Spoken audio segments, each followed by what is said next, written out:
인천국제공항에서 찍은 10초짜리 영상이 준 교훈. 이게 대체 무슨 일이지? 미국의 한 사업가가 인천국제공항에서 촬영한 10초 남짓한 짧은 영상이 순식간에 전 세계로 퍼져나가며 조회수일 200만 회를 기록했다. 하지만 정작 영상을 촬영한 당사자를 가장 놀라게 한 것은 영상의 내용이 아니었다. 전 세계 각국에서 쏟아지는 한결같은 댓글 반응이었다. 미국에서는 절대 볼 수 없는 광경이야. 어째서 한국만이 이런 일을 해낼 수 있는 거지? 과연 영상에는 어떤 모습이 담겨 있었기에 전 세계가 이토록 충격에 빠진 것일까? 마크 윌슨, 45세은 로스앤젤레스에 본사를 둔 최고의 컨설팅 회사 수석 파트너로 연봉이 20만 달러가 넘는 인물이었다. 전 세계를 오가는 출장은 그의 일상이었고 공항은 제2의 사무실이나 다름없었다. 최고의 공항이요. 당연히 LAX 로스앤젤레스 국제공항죠. 그는 늘 단호하게 말했다. LAX는 연간 700만 명의 승객을 처리하는 글로벌 허브 공항이다. 마크는 미국 항공산업이 이룩한 이 거대한 인프라에 무한한 자부심을 가지고 있었다. 한국 공항이라고 뭐 다르겠어. 태국이나 말레이시아랑 비슷하겠지. 그는 동료에게 이렇게 말하곤 했다. 미국의 GDP가 한국의 약 40배나 돼. 숫자가 모든 걸 말해주지. 하지만 그가 한국을 얕보는 진짜 이유는 작년에 한 동남아시아 공항에서 겪었던 굴욕적인 경험 때문이었다. 직원이 그의 여행 가방을 얼마나 세게 던졌던지 안에 있던 중요 서류가 쏟아져 나왔다. 그가 항의하자 직원은 그저 어깨를 으쓱하며 말했다. 아시아 공항은 다 이래요. 그 경험은 그의 편견을 더욱 굳건하게 만들었다. 비행기가 인천국제공항에 착륙하기 시작하자 마크는 속으로 비웃었다. 이번 출장에서 한국인들에게 미국의 진짜 힘을 보여주겠어. 그의 프로젝트는 한국의 한 대기업과의 대규모 인수합병 건이었다. 미국식 효율 중심의 비즈니스 모델을 한국에 도입하는 것은 그에게 이상적인 업무였다. 한국인들은 사소한 디테일에 너무 집착해서 진짜 중요한 걸 놓치고 있어. 이것이 그의 생각이었다. 세계 경제 포럼의 국가 경쟁력 순위에서 미국은 2위, 한국은 67위였다. 마크는 이 숫자를 맹신했다. 상냥한 한국인 여승무원이 한국 문화에 대해 설명해 줄 때도 그의 표정은 차가웠다. 정중함이나 겸손함은 비즈니스에 도움이 안 돼. 결과가 전부지. 비행기가 착륙할 무렵 마크의 마음속에는 강한 우월감이 차올랐다. 그는 거대한 미국의 힘 앞에 한국의 사업가들이 고개를 숙이는 모습을 상상했다. 하지만 그가 곧 마주하게 될 현실이 자신의 세계관을 송두리째 바꿔놓으리라는 것은 꿈에도 몰랐다. 인천국제공항 터미널에 발을 내딛는 순간 마크는 무언가 조금 다르다는 것을 느꼈다. 바닥이 거울처럼 반짝였다. 새로 개장한 공항인가 보군. 그는 생각했다. 입국 심사대로 향하는 길에 그는 무심코 시계를 보았다. 이 시간대 LX라면 분명 끝이 보이지 않는 긴 줄이 늘어서 있을 터였다. 하지만 인천공항 입국 심사대는 놀라울 정도로 한산했다. 이용객이 적어서겠지. 마크는 스스로 결론 내렸다. 하지만 수화물 수취대에서 그의 굳건한 믿음에 첫 번째 균열이 생기기 시작했다. 직원들이 컨베이어 벨트에서 여행 가방을 하나씩 내려놓으며 모든 손잡이가 승객 쪽을 향하도록 세심하게 정렬하고 있었다. 저 사람들 지금 뭐 하는 거지? 미국에서는 결코 볼 수 없는 광경이었다. 그곳의 직원들은 그저 수화물을 벨트 위에 올려놓을 뿐 방향이나 위치 따위는 전혀 신경 쓰지 않았다. 하지만 인천공항 직원들은 승객들이 쉽게 가방을 집어갈 수 있도록 모든 손잡이를 같은 방향으로 돌려놓고 있었다. 비효율적이야. 시간 낭비지. 마크는 미간을 찌푸렸다. 그의 가치관으로는 도저히 이해할 수 없는 행동이었다. 미국식 비즈니스의 기본은 시간 효율성이며 1분 1초가 수익과 직결되기 때문이다. 하지만 더 큰 혼란이 그를 기다리고 있었다. 출구로 나가던 중 마크는 길을 잃었다. 인천공항의 안내 표지판은 다국어로 잘 되어 있었지만 크고 명확하며 단순한 미국식 표지판에 익숙한 그에게 한국의 세심함은 오히려 혼란스러웠다. 실례합니다. 택시 타는 곳이 어디죠? 그는 근처에 있던 공항 직원에게 영어로 물었다. 그 직원은 영어가 유창하지는 않았지만 최선을 다해 설명해 주었다. 하지만 마크를 더 놀라게 한 것은 그의 다음 행동이었다. 말로 설명하는 것이 충분하지 않다고 생각했는지 그 직원은 직접 마크를 택시 승강장까지 안내하기 시작했다. 아, 그렇게까지 안 해주셔도 되는데. 마크는 당황했다. 미국 공항 직원이 승객 한 명 한 명을 이렇게 따로 안내해주는 일은 절대 없다. 그들의 업무는 주어진 임무를 정확히 수행하는 것이고 규정 외 서비스는 모두 유료 옵션이다. 하지만 인천공항 직원은 그저 미소 지으며 답했다. 고객님을 편안하게 해드리는 것이 저희의 임무인걸요. 말로 설명하기 힘든 감정이 마크의 마음속에서 피어올랐다. 이 직원은 아무런 추가 이득도 없는데 왜 자신에게 이토록 친절한 것일까? 이는 미국의 합리주의로는 도저히 설명할 수 없는 행동이었다. 택시 승강장에 도착하자 직원은 정중하게 고개를 숙여 인사하고는 떠났다. 마크는 홀로 우두커니 서 있었다. 이 감정은 뭐지? 마음속에는 혼란스러움과 함께 낯선 따뜻함이 공존했다. 하지만 그는 이내 감정을 떨쳐버렸다. 감상에 빠질 때가 아니야. 비즈니스 세계에서는 효율성이 진리다. 마크는 택시에 오르며 스스로에게 다짐했다. 그는 택시 기사와의 대화를 통해 한국에 대한 자신의 인상을 재확인하려 했다. 이 공항 직원들은 항상 이렇게 친절한가요? 기사는 당연하다는 듯이 대답했다. 네, 그러며 고객을 최우선으로 생각하는 건 당연하죠. 손님. 마크의 혼란은 더욱 깊어졌다. 호텔에 체크인한 후 마크는 내일 협상을 위한 자료를 다시 확인했다. 그런데 가장 중요한 프레젠테이션 서류 묶음이 보이지 않았다. 위탁 수화물 가방에 넣어둔 기억이 났다. 설마 끔찍한 생각이 스쳐 지나갔다. 그는 모든 짐을 뒤졌지만 서류는 없었다. 내일 협상은 그의 경력에 매우 중요한 분기점이었다. 이 프로젝트가 성공하면 마크는 아시아 지역 총괄 책임자로 승진할 수 있었다. 하지만 중요 서류가 없다면 협상은 해보나 마나였다. 젠장, 그 공항에서 겪었던 일이랑 똑같잖아. 마크는 분노로 몸을 떨었다. 과거 아시아에서 겪었던 악몽이 되살아났다. 수화물 분실, 무책임한 직원, 그리고 결국 모든 것을 체념해야 했던 기억. 그는 아시아의 공항은 모두 똑같다고 확신했다. 다음 날 아침, 그는 인천공항 유실물 센터에 전화를 걸었다.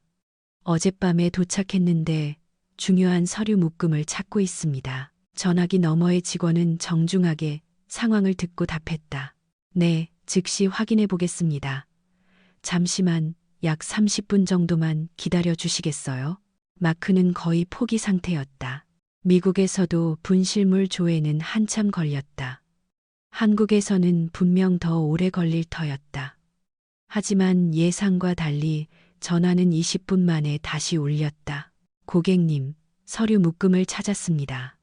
여직원의 목소리에는 안도감이 묻어 있었다. 정말입니까? 마크는 놀라움을 감추지 못했다. 네, 어젯밤 청소 중에 좌석 밑에서 발견하여 즉시 이곳에 보관해 두었습니다. 마크가 서둘러 공항에 도착했을 때 직원은 그의 서류를 소중하게 보관하고 있었다. 서류 묶음은 한 장의 손상도 없이 완벽했다. 정말 고맙습니다. 당신이 저를 살렸어요. 하지만 이어진 직원의 말에 마크는 할 말을 잃었다. 사실 저희가 지금 막 고객님 호텔로 가져다 드리려고 준비 중이었습니다. 번거롭게 직접 오시게 해서 죄송합니다. 마크는 완전히 혼란에 빠졌다. 자신의 부주의로 물건을 잃어버린 것은 자신인데 직원이 사과를 하고 있었다. 심지어 호텔까지 직접 가져다 주려고 했다니. 미국에서는 상상조차 할 수 없는 서비스였다.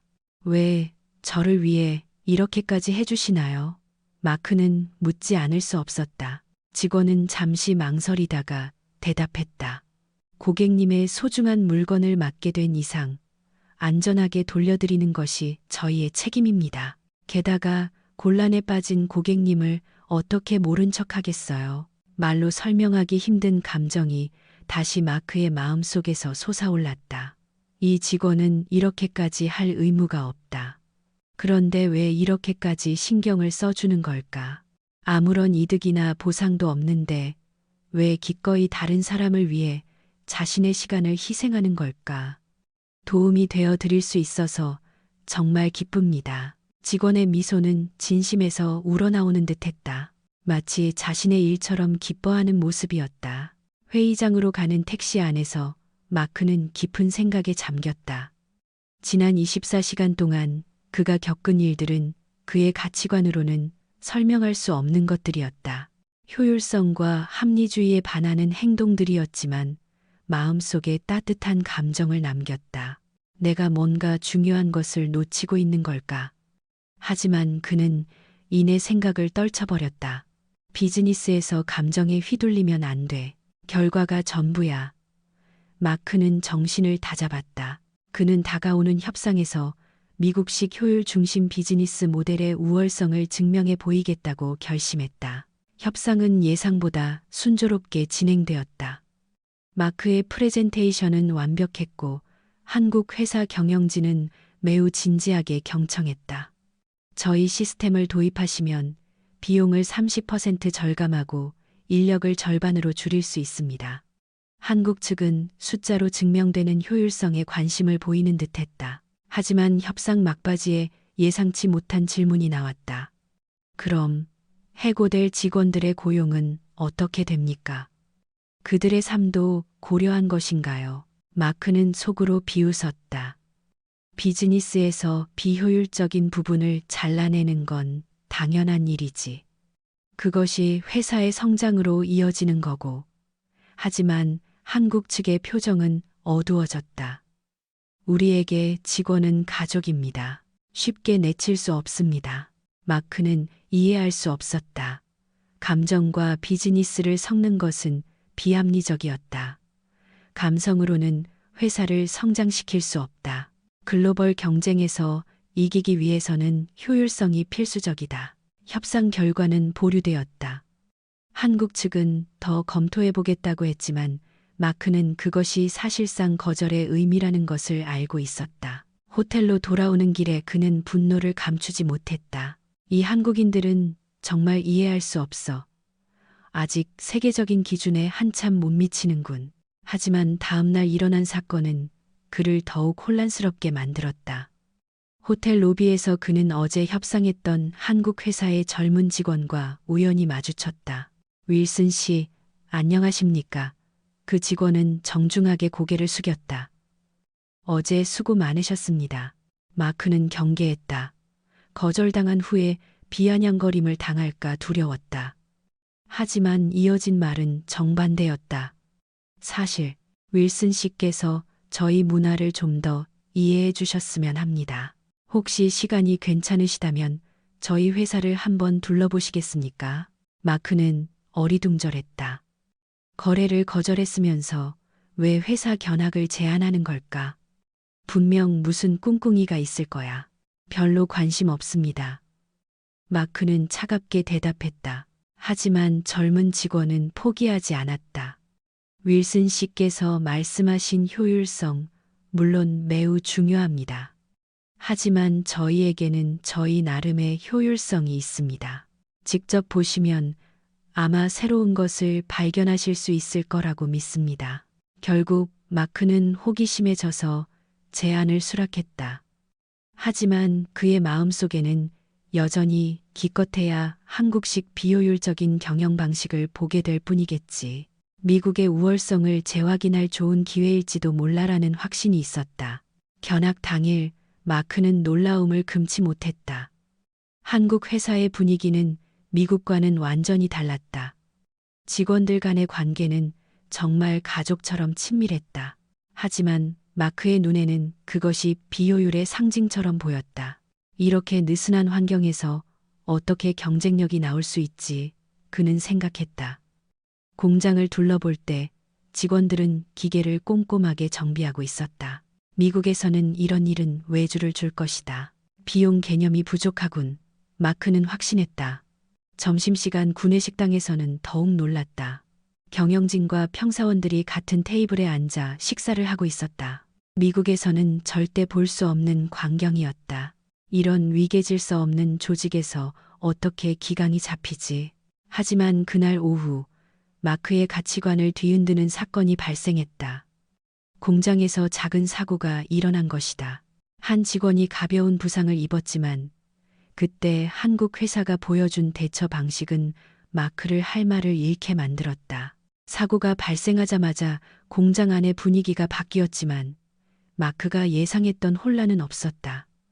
오히려 놀라울 정도로 침착하고 체계적인 대응이었다. 가장 가까이 있던 직원이 부상자를 응급처치하기 시작했고 다른 직원은 구급차를 불렀으며 또 다른 직원은 부상자의 가족에게 연락했다. 매뉴얼대로 하는 거겠지. 처음에는 그렇게 생각했다. 미국에도 비상사태 대응 매뉴얼은 있다. 하지만 다음에 벌어진 일은 그의 상상을 초월했다. 공장장이 현장에 도착했을 때 그가 가장 먼저 한 일은 부상당한 직원에게 사과하는 것이었다. 정말 미안합니다. 제 관리 소홀입니다. 미국이었다면 가장 먼저 책임 소재를 파악하고 법적 리스크를 검토했을 것이다. 이런 감정적인 사과는 위험한 행동으로 간주된다. 하지만 공장장의 사과에는 분명 진심이 담겨 있었다. 더욱 놀라운 것은 그 이후에 일어난 일이었다. 부상당한 직원이 병원으로 이송된 후 공장장은 모든 직원을 불러 모았다. 이번 사고는 우리 안전관리의 문제에서 비롯된 것입니다. 내일부터 모든 작업 절차를 전면 재검토하겠습니다. 다시는 이런 사고가 발생하지 않도록 합시다.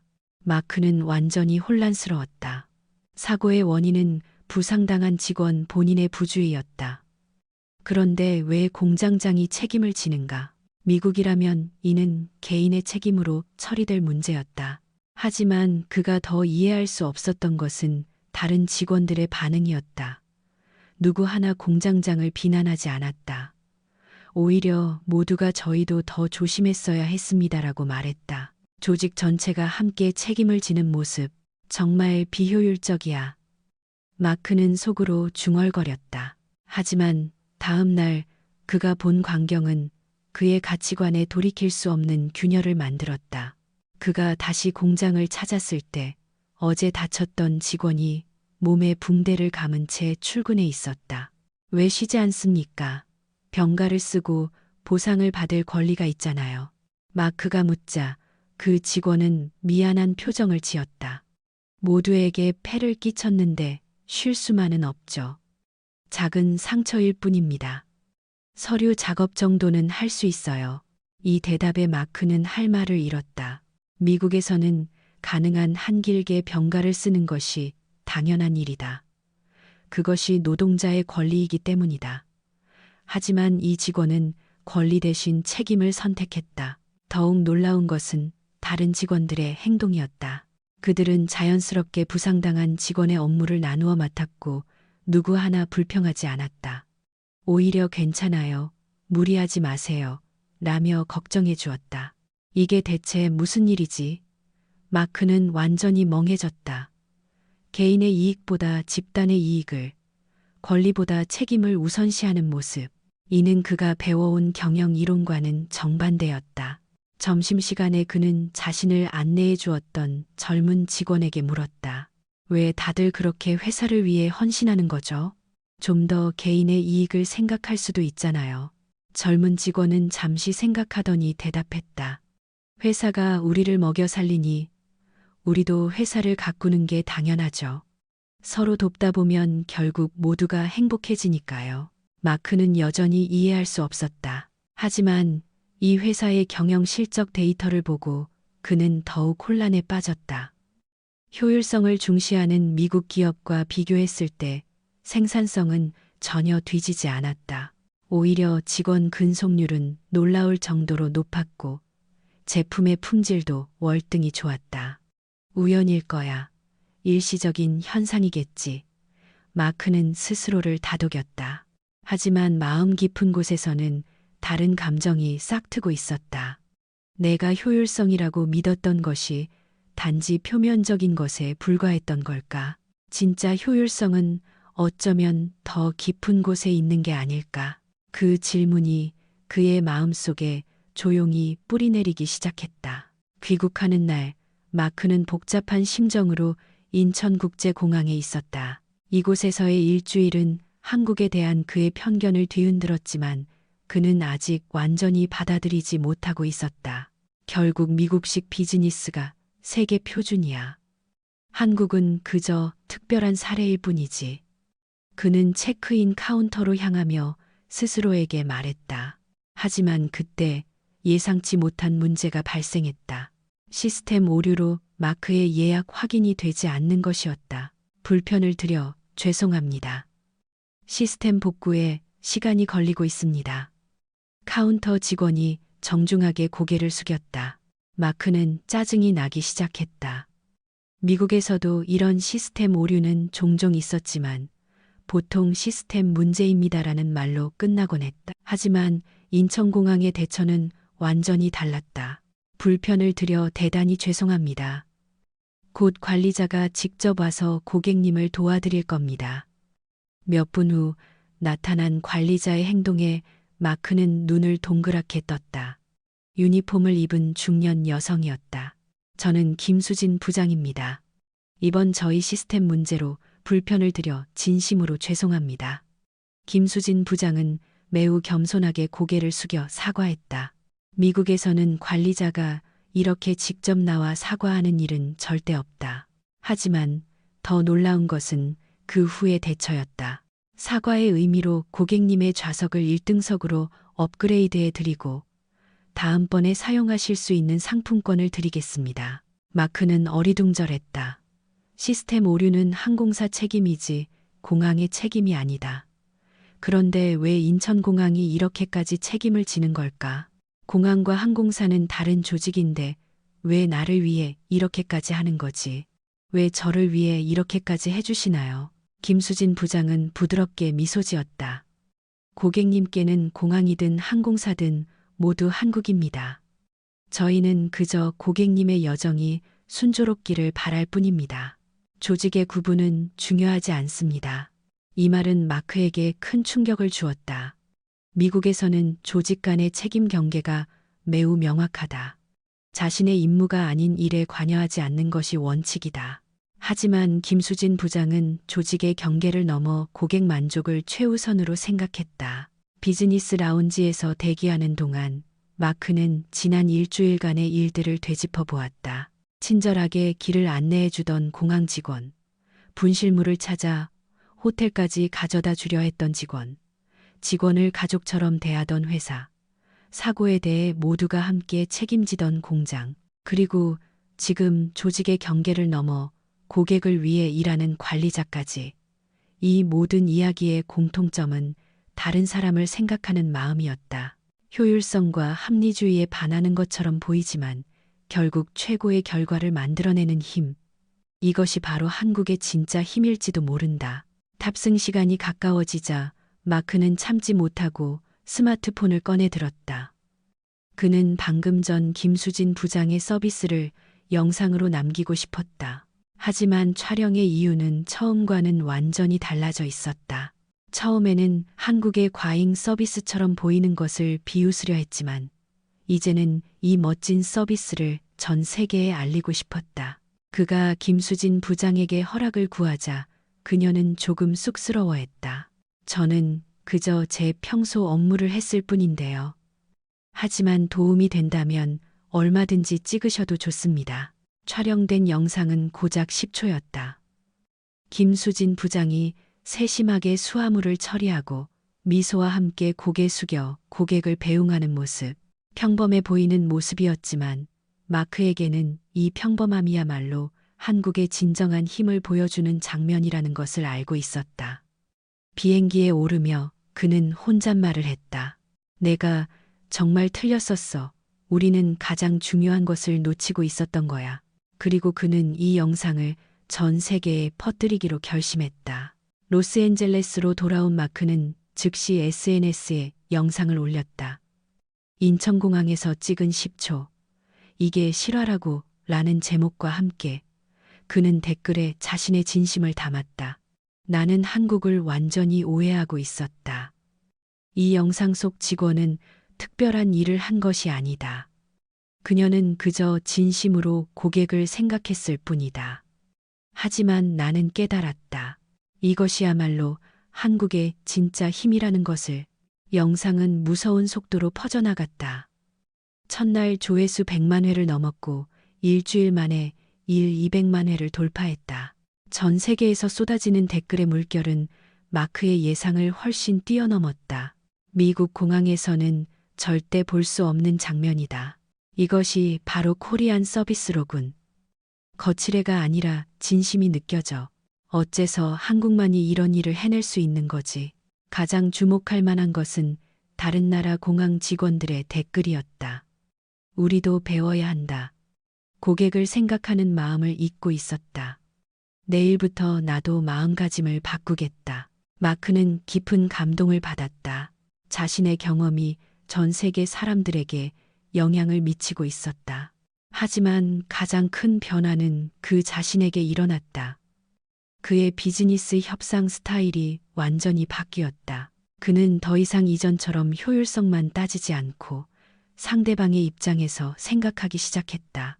비용 절감도 중요하지만 모든 직원의 고용도 중요합니다. 우리 함께 두 가지 모두를 실현할 방법을 찾아봅시다. 이러한 접근 방식은 처음에는 동료들의 의문을 샀다. 마크, 한국에서 무슨 일 있었어? 너답지 않게. 하지만 결과는 예상을 뛰어넘었다. 상대방의 입장을 고려한 제안은 더 많은 회사에서 받아들여졌고, 장기적인 신뢰 관계를 구축하며 재계약률도 눈에 띄게 증가했다. 6개월 후, 마크는 아시아 지역 총괄 책임자로 승진했다. 하지만 그가 가장 자랑스럽게 생각하는 것은 다른 일이었다. 그의 영상이 계기가 되어 전 세계 공항에서 서비스 개선 운동이 일어난 것이다. 코리안 스탠더드라고 불리기 시작한 이 서비스는 승객 만족도를 크게 높였다. 세계 각지에서 마크에게 감사의 메시지가 도착했다. 당신의 영상 덕분에 한국의 멋짐을 알게 되었습니다.